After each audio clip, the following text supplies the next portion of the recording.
Bum bum bum bum bum bum bum bum bum bum bum bum.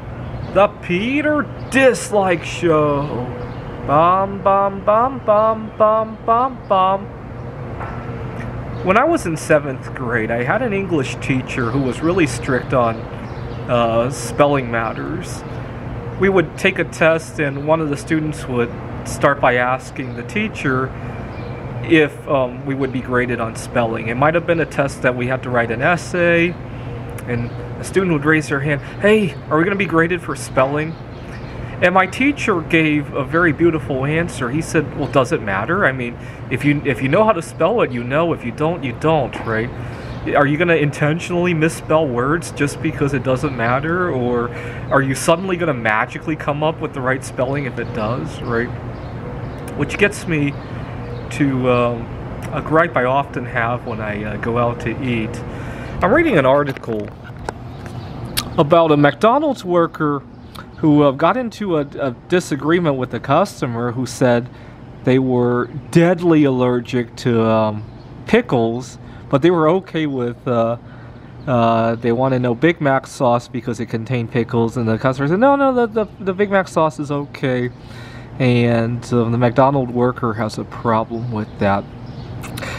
Now, I don't like lying in general, but I have a big problem with the whole complex that this story sits on, the whole societal complex that this story sits on. If somebody tells you they prefer not to have something, why don't you just give it 100% attention, right? Sometimes it might be because it will kill them. Sometimes it's against their religion. Other times they just don't like the taste. You don't want that person to throw up while they're eating in front of their family because they tasted something they didn't like, right? That's bad too, right? Maybe it's not as bad as killing somebody, but that's definitely not preferred for most people, right? If somebody tells you, and unfortunately, apparently the McDonald's worker has a different idea of how much attention he should pay based on the different issues, right?